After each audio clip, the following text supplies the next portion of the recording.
வணக்கம் மகளே, என் பேர் கௌதம். ஸோ நம்ம இன்னைக்கு வீடியோவில் வந்துட்டு ஒரு ஜென்ரல் இன்ஃபர்மேஷன் பார்க்கலாம். என்ன ஜென்ரல் இன்ஃபர்மேஷன் பார்க்க போகிறோம் அப்படின்னா, டேட்டா சென்டர்ஸ் பற்றின ஜென்ரல் இன்ஃபர்மேஷன் பார்க்கலாம். ஃபஸ்ட்டு வந்து டேட்டா சென்டர்னா என்ன அப்படின்னா, ஸோ இப்போ நம்ம வந்துட்டு நம்ம ஃபோன் வச்சுருக்கோம். ஃபோனில் வந்து 4GB 6GB 8GB அப்படின்னு சொல்லிட்டு ஸ்பேஸ் இருக்கும். ஸோ அதில் வந்துட்டு நம்ம ஒரு ஃபோட்டோ எடுத்தோம் அப்படின்னாலும் இல்லை வீடியோ ரெக்கார்ட் பண்ணுறோம் அப்படின்னாலும் அது போயிட்டு நம்ம அந்த ஸ்டோரேஜில் போயிட்டு ஸ்டோர் ஆகிடும். ஸோ இதுவே வந்துட்டு நீங்கள் ஒரு லார்ஜ் ஸ்கேலில் யோசிச்சு பாருங்கள். இப்போ ஃபார் எக்ஸாம்பிள் ஒரு 500 ஏக்கர் 100 ஏக்கர் 1000 ஏக்கரில் ஸோ இந்த மாதிரி ஸ்டோரேஜை கொண்டு போயிட்டு அடுக்கி வச்சு அவ்வளோ பெரிய கெப்பாசிட்டி ஒன்று கிரியேட் பண்ணுறோம் அப்படின்னா அந்த ஃபெசிலிட்டி பேர் தான் வந்துட்டு டேட்டா சென்டர். சரியா? ஸோ நீங்கள் உங்கள் மொபைலில் எடுக்கிற ஃபோட்டோ இல்லை வீடியோ வந்துட்டு உங்கள் மொபைலில் போயிட்டு ஸ்டோர் ஆகிடும். இதுவே வந்து நீங்கள் ஒரு யூடியூப் வீடியோவில் வீடியோ ரெக்கார்ட் பண்ணி அதை யூடியூப்பில் அப்லோட் பண்ணுறீங்களும் இல்லை வந்துட்டு ஒரு இன்ஸ்டாகிராமில் அப்லோட் பண்ணுறீங்கனாலும் அது போயிட்டு ஒரு காமன் ஸ்பேஸில் தான் போயிட்டு ஸ்டோர் ஆகும். ஸோ அது பேர் தான் வந்து டேட்டா சென்டர். ஸோ உங்கள் டேட்டா எல்லாம் எங்கே போய் ஸ்டோர் ஆகுதோ, வீடியோஸ், ஃபோட்டோஸ், ஸோ இந்த மாதிரி ஆனால் இன்ஃபர்மேஷன்லாம் ஒரு இடத்துல போயிட்டு காமனாக ஸ்டோர் ஆகும். ஸோ அதுக்கு பேர் தான் டேட்டா சென்டர். ஸோ இது வந்து யூடியூப் ஆகட்டும் இல்லை கூகுள் ஆகட்டும், அமேசான், ஸோ இந்த மாதிரி கம்பெனிஸ்லாம் என்ன பண்ணுவாங்க அப்படின்னா, ஒரு ஜியோ லொக்கேஷனில் மேபி இந்தியாவாக இருக்கலாம், அமெரிக்காவாக இருக்கலாம், யூரோப்பாக இருக்கலாம், இல்லை சிங்கப்பூராக இருக்கலாம்.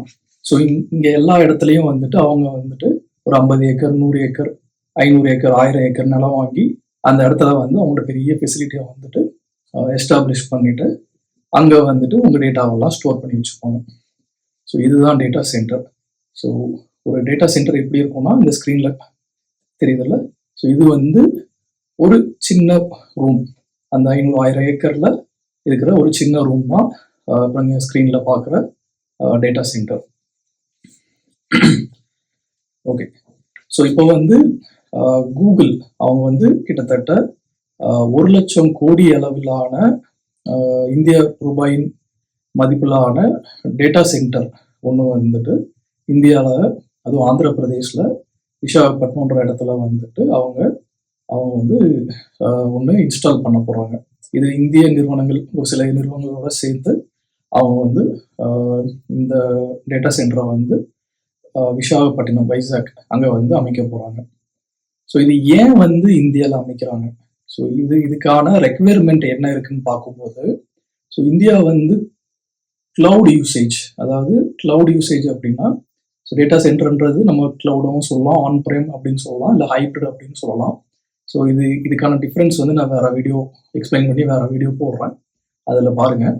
இப்போ வந்து நம்ம இந்தியாவில் வந்துட்டு கிளவுட் ஸ்டோரேஜுக்கான தேவைகள் வந்து நாளுக்கு நாள் அதிகரிச்சுக்கிட்டே வருது. ஸோ அப்போ வந்து அதை வந்து ஈடு செய்கிற அளவுக்கும் ப்ளஸ் கூகுளோட டேட்டா சென்டர் இந்தியாவில் இருந்தால் இந்தியன் யூசர்ஸோட டேட்டா இன்ஃபர்மேஷன் வந்து இந்தியாவிலேருந்து வெளியில் போகாமல் இந்தியாவுக்குள்ளேயே செக்யூர் பண்ணி வச்சுக்கலான்றதுக்காகவும், இந்த 2 விஷயத்துக்காகவும் இந்தியாவில் வந்து கூகுள் வந்துட்டு 1,00,000 கோடி ரூபாய் மதிப்பில் வந்துட்டு அவங்களோட டேட்டா சென்டரை, ஏஐ பேஸ்ட் டேட்டா சென்டரை வந்து வைசாக்ல அமைக்கிறாங்க. ஸோ இது வந்து டாக்ஸ் ஆரம்பிச்சிட்டாங்க. இன்னும் 4-5 இயர்ஸில் வந்துட்டு இது கம்ப்ளீட் ஆகிடும். ஸோ அதுக்கப்புறம் வந்து இதை எப்படி வந்து மெஷர் பண்ணுவாங்க அப்படின்னா, இப்போ வந்துட்டு ஜிகாவாட்ஸ், சரிங்களா, ஜிகாவாட்ஸ், 1 ஜிகாவாட்ஸ் டேட்டா சென்டர் அமைக்கணும் அப்படின்னா அவங்களுக்கு வந்து 450 500 ஏக்கர் நிலம் தேவைப்படும். ஸோ அந்த அளவுக்கான பெரிய ஃபெசிலிட்டி ஒன்று அவங்க அமைச்சு, அது வந்து ஒரு மாடி அளவுலாம் இருக்காது, மல்டிபிள் ஃப்ளோர்ஸில் இருக்கும். அகலம் வந்துட்டு 400-500 ஏக்கர் அளவில் 1 ஜிகாவாட்ஸ் டேட்டா சென்டர் அமைக்கணும் அப்படின்னா அவங்களுக்கு அவ்வளோ இடம் தேவைப்படும். ஸோ நம்ம வந்து வைசாக்ல அமையிருக்கிற டேட்டா சென்டர் வந்துட்டு ஏஐ பேஸ்ட் டேட்டா சென்டர் வந்துட்டு 1 ஜிகாவாட்ஸ் அளவில் இருக்கும் அப்படின்னு சொல்லிட்டு இப்போதைக்கு நம்ம சோர்சஸ்லாம் நமக்கு தெரிய வந்திருக்கு. ஸோ இப்போ வந்து இந்தியாவோட தேவை வந்து இப்போ எவ்வளோ டேட்டா சென்டர்ஸ் கெப்பாசிட்டி நம்மக்கிட்ட இருக்கு, இன்னும் 2030, அதாவது 2030க்குள்ள நம்ம வந்து எவ்வளோ ஜிகாவாட்ஸ் அளவிலான டேட்டா சென்டர்ஸ் வந்து நம்ம எய்ம் பண்ணியிருக்கோம் அப்படின்னா, இப்போ இந்தியா கிட்ட இருக்கிற கெப்பாசிட்டி வந்து 1.2லேருந்து 1.3 ஜிகாவாட்ஸ் இவ்வளோதான் இருக்கு. ஸோ 2030க்குள்ள இந்தியா எய்ம் பண்ற கெப்பாசிட்டி வந்துட்டு 4.5லேருந்து 5 ஜிகாவாட்ஸ். ஸோ இதுதான் 2030க்குள்ள இந்தியாவில் இருக்க போற நம்ம எய்ம் பண்ற ஜிகாவாட்ஸ், டேட்டா சென்டரோட ஜிகாவாட்ஸ் கெப்பாசிட்டி. ஸோ இப்போ கரண்டா வந்து நம்ம கிட்ட எவ்வளோ டேட்டா சென்டர்ஸ் இருக்கு அப்படின்னா 277 பிரைவேட் அண்ட் பப்ளிக்லி அவைலபிள், கமர்ஷியலாக அவைலபிளாக இருக்கிற டேட்டா சென்டர் வந்துட்டு 277 டேட்டா சென்டர் இருக்கு. இதில் வந்து 132 மட்டுமே கமர்ஷியலாக அவைலபிளாக இருக்கு. ஸோ என்னென்ன கம்பெனிலாம் இன்வால்வ் ஆயிருக்காங்க அப்படின்னா, இல்லை மேஜர் கம்பெனிஸ் நிறைய இன்வால்வ் ஆயிருக்காங்க. இதில் குறிப்பாக சொல்லணும் அப்படின்னா என்டிடி டேட்டா, டாடா கம்யூனிகேஷன்ஸ், அப்புறம் வந்துட்டு அதானி குரூப்ஸ். ஸோ இவங்க எல்லாம் வந்து இதில் டேட்டா சென்டரில் ஆல்ரெடி இருக்கிற டேட்டா சென்டரில் இன்வால்வ் ஆயிருக்காங்க. இன்னும் ஃபர்தராக எக்ஸ்பேண்ட் பண்ணுறப்போ அவங்களோட ஹெல்ப்பு, கொலாபரேஷன், பார்ட்னர்ஷிப் எல்லாமே கண்டிப்பாக தேவைப்படும். சரிங்களா? இப்போ வந்துட்டு இது எவ்வளோ ஜாப் ஆப்பர்ச்சுனிட்டி கிரியேட் பண்ணும். ஸோ நம்ம ஃபார் எக்ஸாம்பிள் 1 ஜிகாவாட் அளவுக்கான கெப்பாசிட்டியை மட்டும் நம்ம எடுத்துக்கலாம். ஸோ ஒரு சோர்ஸ் என்ன சொல்லுது அப்படின்னா, டைரக்ட் எம்ப்ளாய்மெண்ட் வந்துட்டு ஒரு ஜிகாவாட்ஸ் கெப்பாசிட்டி இருக்கு அப்படின்னா அந்த ஃபெசிலிட்டியில் ஒர்க் பண்ணுறதுக்கு மட்டும் டைரக்டா 40,000 to 50,000 எம்ப்ளாயீஸ் சரிங்களா தேவைப்படும். இன்டைரக்டா வந்து 15,000 to 20 லட்சம் வேலை வாய்ப்புகள் கிடைக்கிறதுக்கான வாய்ப்புகள் இருக்கு. ஸோ இந்த டைரக்ட் எம்ப்ளாயீஸ்ன்னு நான் சொல்றது வந்துட்டு அங்கே ஒர்க் பண்ணுற நெட்வொர்க் இன்ஜினியராக இருக்கட்டும், சாஃப்ட்வேர் இன்ஜினியராக இருக்கட்டும், அங்கே எலக்ட்ரிக்கல் இன்ஜினியர், சிவில் இன்ஜினியர்ஸ், அப்புறம் வந்துட்டு அங்கே இருக்கிற admins, HR, networking team, sales team. So இந்த மாதிரி டீம்லாம் வந்து டைரக்ட் எம்ப்ளாயீஸ்ன்னு சொல்லுவாங்க. அதாவது கூகுள் ஃபெசிலிட்டினா அந்த கூகுளுக்காக ஒர்க் பண்ணுற எம்ப்ளாயீஸ்.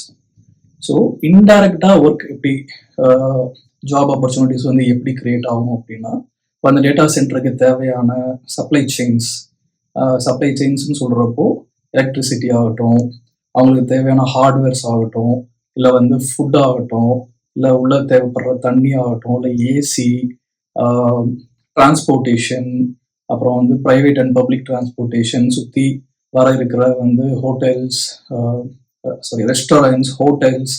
ஸோ இது எல்லாமே அவங்க கம்பைன்டாக சொல்றது என்ன அப்படின்னா 20 லட்சம் வேலை வாய்ப்பு வந்து அங்க கிரியேட் ஆகிறதுக்கான வாய்ப்புகள் இருக்கு. ஸோ 20 லட்சம் அப்படின்னு சொல்றப்போ ஆந்திராவோட மக்கள் தொகை 9 கோடியாக இருக்கும் பட்சத்துல வந்துட்டு 20 லட்சம்ன்றது ஆல்மோஸ்ட் 2.2%. ஸோ யோசிச்சு பாருங்க, ஒரு ஸ்டேட்டோட ஒரு இன்வெஸ்ட்மெண்ட் ஒரு 1 ஜிகாவாட்ஸ்ல அமையிருக்கிற ஒரு டேட்டா சென்டர் வந்துட்டு அங்க அந்த ஸ்டேட்ல இருக்கிற 2.2% பாப்புலேஷனுக்கு வந்துட்டு வேலை வாய்ப்பு கொடுக்க போகுது, டைரக்டாகவும் இன்டைரக்டாகவும். ஸோ சரி, இப்போ நம்ம பாயிண்ட்டுக்கு வரும். ஸோ இந்த டேட்டா சென்டர்ல என்னென்ன மாதிரியான ஜாப் ரோல்ஸ்லாம் அவைலபிளா இருக்கும், அதை வந்து நாம எப்படி ப்ரிப்பேர் பண்ணிக்கிறது. இப்போ நீங்க வந்து ஒரு ஃப்ரெஷ் கிராஜுவேட்டா இருக்கட்டும், இல்லை வந்துட்டு ஒரு எக்ஸ்பீரியன்ஸ்டு ஒரு 2 to 5 years எக்ஸ்பீரியன்ஸ்ட் இன்ஜினியராக இருக்கட்டும், இல்லை ஆல்ரெடி நீங்கள் நெட்வொர்க் இன்ஜினியராக இருக்கீங்க, இல்லை இன்ஃப்ராஸ்ட்ரக்சர் இன்ஜினியராக இருக்கீங்க, இல்லை கிளவுட் இன்ஜினியராக கூட இருக்கீங்க அப்படின்னா, ஸோ உங்களுக்கு அந்த கூகுள் ஃபெசிலிட்டியில் ஆப்பர்ச்சுனிட்டி ரொம்ப ரொம்ப அதிகம். ஸோ நான் சில ஜாப் ரூல்ஸ்லாம் நோட் பண்ணி வச்சுருக்கேன், ஏன்னா என்னால் ரிமெம்பர் பண்ண முடியாது, அதனால் நான் இதை பார்த்து படிக்கிறேன். ஸோ ஒரு டேட்டா சென்டர் இருக்குது அப்படின்னா அந்த டேட்டா சென்டரை ஃபெசிலிட்டேட் பண்ணுற மேனேஜர்ஸ் அண்ட் ஒர்க்கர்ஸ் இருப்பாங்க. ஸோ டேட்டா சென்டர் ஃபெசிலிட்டி மேனேஜர்னு அந்த ரோல் அங்கேருந்து ஸ்டார்ட் ஆகும். அப்புறம் வந்துட்டு system engineers, cloud engineers, virtualisation engineers, apps managers, knock engineers, network engineer, data centre engineer, அப்புறம் வந்து சைபர் செக்யூரிட்டி அனலிஸ்ட் இருப்பாங்க, சாக் அனலிஸ்ட் இருப்பாங்க, அதில் வந்து நெட்வொர்க் டிசைனர்ஸ் இருப்பாங்க, ஆர்கிடெக்சர்ஸ் இருப்பாங்க, சொல்யூஷன் ஆர்கிடெக்சர்ஸ் இருப்பாங்க, ப்ராஜெக்ட் மேனேஜர்ஸ், அப்புறம் வந்து சிவில் இன்ஜினியர்ஸ், அட்மின், நான் சொன்ன மாதிரி அட்மின்ஸ் இருப்பாங்க. அப்புறம் அங்கே அந்த கிளவுட் ஸ்பேஸை வந்து செல் பண்ணக்கூடிய சேல்ஸ் டீம் இருக்கும், சேல்ஸ் கன்சல்டன்ஸ் இருப்பாங்க, சொல்யூஷன் கன்சல்டன்ஸ் இருப்பாங்க, ஹெச்ஆர்ஸ் இருப்பாங்க, ரெக்ரூட்மெண்ட் பண்ணுறதாகட்டும், ஹெச்ஆர் பிஸ்னஸ் பார்ட்னர்ஸ் ஆகட்டும், ஸோ அந்த மாதிரி இருப்பாங்க. கஸ்டமர் சக்ஸஸ் இன்ஜினியர்ஸ் இருப்பாங்க. ஸோ ப்ரொக்யூர்மெண்ட் டீம் இருக்கும். அங்கே அந்த ஃபெசிலிட்டிஸ்க்கான சாஃப்ட்வேர் டெவலப் பண்ணக்கூடிய சாஃப்ட்வேர் இன்ஜினியர்ஸ் இருப்பாங்க. இது எல்லாமே வந்து டைரக்ட் எம்ப்ளாயீஸ். இது இல்லாமல் இன்டைரக்ட் எம்ப்ளாயீஸ் நிறைய சப்ளை செயினில் நிறைய வருவாங்க. ஸோ இது வந்து நம்ம வந்துட்டு என்ன மாதிரியான கோர்சஸ் படிக்கணும் அப்படின்னா, ஸ்பெசிஃபிக்காக சொல்ல போனால் இப்போ கூகுள் இன்வெஸ்ட்மெண்ட் எடுத்துக்கிட்டு பண்ணுறாங்க அப்படின்னா அவங்களுக்கான கூகுள் கிளவுட் பிளாட்ஃபார்ம் ரிலேட்டட் சர்டிஃபிகேஷன்ஸ்லாம் இருக்குது. அசோசியேட்டில் ஆரம்பிச்சு இன்னும் ஹை லெவல் சர்டிஃபிகேஷன்ஸ்லாம் நிறையா இருக்கும். அப்புறம் வந்துட்டு பேசிக்காக நெட்ஒர்க்கிங் படிக்கணும். இந்த லேன் கேபிள், அப்புறம் வந்து நெட்ஒர்க் லேயர்ஸ் வந்து L1லேருந்து L7 வரைக்கும் அது எப்படி ஆப்ரேட் ஆகுதுன்னு தெரிஞ்சுக்கிறதுக்கு CCNA படிக்கணும். CCNA, CCNB, அப்புறம் CCIE, அப்புறம் இந்த மாதிரி அட்வான்ஸ் பேசிக்லேருந்து அட்வான்ஸ் லெவல் சர்டிஃபிகேஷன்ஸ்லாம் இருக்கும். அதே கிளவுட் எடுத்துக்கிட்டோம்னா கிளவுட் அசோசியேட் ஃபண்டமெண்டல்ஸில் இருந்து cloud expert level, architect level வரைக்கும் அந்த சர்டிஃபிகேஷன் லெவல்ஸ் இருக்கும். இப்போது வந்து டேட்டா சென்டர் அதோட ஃபண்டமெண்டல், அப்புறம் அதில் இருக்கிற அட்வான்ஸ் சர்டிஃபிகேஷன்ஸ்லாம் நிறையா இருக்குது. இதுக்கான லிங்க்லாம் வந்து நான் வந்து கீழே டிஸ்கிரிப்ஷனில் கொடுத்துருக்கேன், அது பார்த்து தெரிஞ்சுக்கோங்க. ஸோ இந்த டேட்டா சென்டரை பற்றி இன்னும் நம்ம அதிகமாக பார்க்கலாம். நான் என்னோட சேனலை வந்து சப்ஸ்கிரைப் பண்ணிக்கோங்க, லைக் பண்ணுங்கள். உங்களுக்கு உங்களோட சர்க்கிளில் யாராவது வேலை தேடிட்டு இருக்காங்க, இல்லை எந்த மாதிரி ஜாப் ஆப்பர்ச்சுனிட்டிஸ் வேணும் அப்படின்றத வந்து இந்த வீடியோ மூலியமாகவும் ஃபர்தராக வர்ற வீடியோஸ் மூலியமாகவும் பார்த்து தெரிஞ்சுக்கோங்க. Thank you so much.